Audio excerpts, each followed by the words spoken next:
আসসালামু আলাইকুম ওয়া রাহমাতুল্লাহি ওয়া বারাকাতুহু। ইসলামের জীবনের দর্শক, আশা করি আপনারা সবাই সুস্থ ও নিরাপদে আছেন। সম্মানিত ভাই ও আমার বোনেরা, আজ আমি খুবই কার্যকর ও পরীক্ষিত আমল নিয়ে হাজির হয়েছি। আজকের আমলটি হচ্ছে দোয়ার আমল। ভাই ও আমার বোনেরা, আজকের কার্যকর দোয়ার আমলটি যদি করেন, মহান আল্লাহ কুফরি কাজ থেকে হেফাজত করবেন।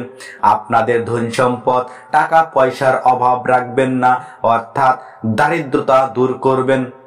মুমিন ভাই ও আমার বোনেরা, আমি এখন যে ছোট্ট দোয়াটি পাঠ করে শোনাবো, সেই দোয়াটি আপনারা যদি আমলের উদ্দেশ্যে সঠিক নিয়ম মেনে আমল করেন, সর্বমোট 3টি পুরস্কার পাবেন।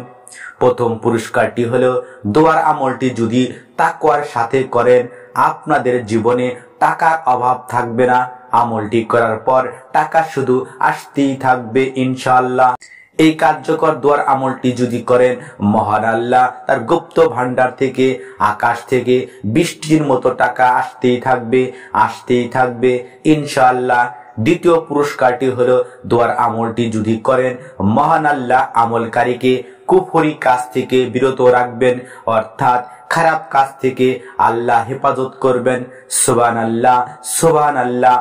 তৃতীয় ও সর্বশেষ পুরস্কারটি হচ্ছে, যেহেতু দোয়ার আমলটি করলে সর্বপ্রকার কুফরি কাজ থেকে আল্লাহ হেফাজত করবেন, আমলটি করলে পরকালে জান্নাত পাবো ইনশাআল্লাহ। এখন মন দিয়ে শুনুন আজকের আমলের দোয়াটি খুবই ছোট ও সহজ। দোয়াটি মুখস্থ করতে আপনাদের সর্বোচ্চ 1 মিনিট সময় লাগবে। আজকের কার্যকর ও সহজ দোয়াটি আল্লাহর রাসূল সাল্লাল্লাহু আলাইহি ওয়াসাল্লাম তার সাহাবীদের কুফরি কাজ থেকে মুক্তি এবং দারিদ্র থেকে মুক্তির জন্য শিক্ষা দিয়েছিলেন। সম্মানিত ভাই ও আমার বোনেরা, ইনশাআল্লাহ আজকের এই ছোট্ট ও কার্যকর দোয়াটি আমল করব ইনশাআল্লাহ। ভাই ও আমার বোনেরা, আমলের নিয়তে কার্যকর এই দোয়াটি এখন আমরা মন দিয়ে শুনবো। প্রিয় নবী রাসূল সাল্লাল্লাহু আলাইহি ওয়াসাল্লাম আমাদের বিশেষ দোয়া শিখিয়েছেন, যাতে অভাব ও কুফরি থেকে রক্ষা পাওয়া যায়। ভাই ও আমার বোনেরা, এখন আমি দোয়াটি 2 বার তেলাওয়াত করে শোনাচ্ছি, মন দিয়ে শুনবেন। দোয়াটি হচ্ছে, আল্লাহুম্মা ইন্নী আউযু বিকা মিনাল কুফরি ওয়াল ফাকরি। আমি আবারও দোয়াটি বলছি, আল্লাহুম্মা ইন্নী আউযু বিকা মিনাল কুফরি ওয়াল ফাকরি। অর্থ, হে আল্লাহ, কুফরি ও দারিদ্রতা থেকে আপনার আশ্রয় প্রার্থনা করছি। সম্মানিত ভাই ও আমার বোনেরা, রাসূল সাল্লাল্লাহু আলাইহি ওয়াসাল্লামের শিখানো আল্লাহর কাছে অভাব অনটন থেকে মুক্তি, ধনী হওয়ার জন্য, এমনকি কুফরি থেকে মুক্তি পাওয়ার জন্য দোয়াটি জানতে পারলাম। এখন আমরা জানবো এই দোয়াটি কিভাবে আমল করব। মনে রাখবেন, আমরা যদি আল্লাহর কাছে আদবের সহিত, ধৈর্যের সহিত দোয়া প্রার্থনা করে কিছু চাই, ইনশাআল্লাহ আমাদের খালি হাতে ফিরিয়ে দিবেন না। তাই মুমিন ভাই ও আমার বোনেরা, আপনাদেরকে বলছি, আমরা আমাদের ভাগ্য পরিবর্তনের জন্য, চোখের পলকে ধনী হওয়ার জন্য, জান্নাত লাভের জন্য আজকের দোয়ার আমলটি করব ইনশাআল্লাহ। ভাই ও আমার বোনেরা, আজকের দোয়ার আমলটি আপনারা যদি করেন, এত পরিমাণ টাকা পয়সা, ধন সম্পদের মালিক হবেন যে নিজের চোখকে বিশ্বাস করতে পারবেন না। এখন আমি আমলের কিছু নিয়ম বলে দিচ্ছি, মন দিয়ে শুনবেন। আজকের আমলটি যখন করবেন, তখন আপনাদের একটি পাত্রে কিছু খেজুরের প্রয়োজন হবে। 100 গ্রাম পরিমাণ খেজুর হলেই চলবে।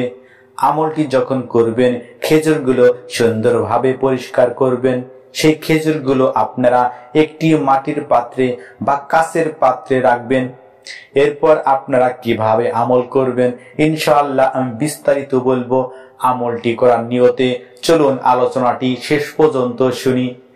আজকের দোয়ার আমলটি আপনাদের দিনে ও রাতে সর্বমোট 1 বার আমল করতে হবে। আমলটি যখন করবেন, আপনারা ওযু অবস্থায় করবেন। আমলটি করার আগে অবশ্যই চেষ্টা করবেন 2 থেকে 4 রাকাত নফল নামাজ পড়তে। আর আমলটি যখন করবেন, তাড়াহুড়ো করবেন না, উদাস মনে করবেন না, কেননা উদাস মনের দোয়া ও আমল আল্লাহ পছন্দ করেন না, কবুলও করেন না। এতটুকু নিয়ম মেনে আমলটি করলে চলবে। তবে আমলটির প্রতি গভীর বিশ্বাস নিয়ে রাসূল সাল্লাল্লাহু আলাইহি সাল্লামের প্রতি ভালোবাসা, মহব্বত ও আল্লাহর প্রতি ভয় নিয়ে দোয়ার আমলটি করবেন এবং আমলটির শেষে রাসূল সাল্লাল্লাহু আলাইহি ওয়াসাল্লামের উপর দরুদে ইব্রাহিম বা যে কোনো একটি দরুদ শরীফ পাঠ করবেন। ভাই ও আমার বোনেরা, এখন আমলের নিয়ম বিস্তারিত বলে দিচ্ছি। এখন থেকে আলোচনাটি 1 সেকেন্ডও না টেনে দেখবেন অনুরোধ। আমলটির নিয়ম জানার আগে আসুন মহান আল্লাহর কাছে একটু প্রার্থনা করি। হে রহিম রহমান আল্লাহ, আজকের ছোট্ট ও কার্যকর দোয়ার আমলটির উছিলায় তুমি আমাদের অভাব দূর করো, সর্বপ্রকার কুফরি কাজ থেকে হেফাজত করো, তোমার গায়েবী খাজানা থেকে আমাদেরকে হালাল ধন সম্পদ টাকা পয়সা দান করো এবং আমাদেরকে কাল কিয়ামতে হাসরের ময়দানে শেষ বিচারে জান্নাত নসিব করো। সকলে কমেন্টসে 3 বার আমিন লিখুন। ছোট্ট অনুরোধ, ভিডিওতে একটা লাইক ও চ্যানেলটি সাবস্ক্রাইব করে বেল বাটন অন করবেন। আমলটি আপনারা এশার নামাজের পর করবেন। এশার নামাজের পর করবেন, কেননা ফজর নামাজের পর এশার নামাজের গুরুত্ব অনেক। আল্লাহর রাসূল সাল্লাল্লাহু আলাইহি ওয়াসাল্লাম বলেছেন, যে ব্যক্তি জামাতের সঙ্গে এশার নামাজ আদায় করলো সে যেন অর্ধেক রাত পর্যন্ত নফল নামাজ আদায় করলো। সহিহ মুসলিম শরীফের হাদিস নং 1377। ভাই ও আমার সম্মানিত বোনেরা, আপনারা এশার নামাজের পর আমলটি করার উদ্দেশ্যে 2 রাকাত নফল নামাজ পড়বেন। নফল নামাজ শেষ করে একটি কাচের পাত্রে বা মাটির পাত্রে 100 গ্রাম পরিমাণ খেজুর নিয়ে জায়নামাজে বসবেন। তারপর আপনারা সর্বপ্রথম আস্তাগফিরুল্লাহ আস্তাগফিরুল্লাহ আস্তাগফিরুল্লাহ এই ছোট্ট ইস্তেগফারটি এভাবে কমপক্ষে 33 বার জিকির করবেন। তারপর আপনারা পাত্র থেকে 3টি খেজুর মুখে দিয়ে আজকের আমলের কার্যকর দোয়াটি একদম এভাবে, আল্লাহুম্মা ইন্নী আউযু বিকা মিনাল কুফরি ওয়াল ফাকরি, আল্লাহুম্মা ইন্নী আউযু বিকা মিনাল কুফরি ওয়াল ফাকরি, আল্লাহুম্মা ইন্নী আউযু বিকা মিনাল কুফরি ওয়াল ফাকরি। এইভাবে একদমে দোয়াটি 3 বার পাঠ তিলাওয়াত করার পর সেই মাটির বা কাচের পাত্রের খেজুরগুলোর উপর 3 বার দম অর্থাৎ ফুঁক দিবেন। সর্বশেষ আপনারা রাসূল সাল্লাল্লাহু আলাইহি ওয়াসাল্লামের প্রতি দরুদ শরীফ পাঠ করবেন। আপনারা ইচ্ছে করলে সবচেয়ে ছোট দরুদ সাল্লাল্লাহু আলাইহি ওয়াসাল্লাম সাল্লাল্লাহু আলাইহি ওয়াসাল্লাম সাল্লাল্লাহু আলাইহি ওয়াসাল্লাম এই দরুদটিও 3 বার পাঠ বা তিলাওয়াত করতে পারবেন।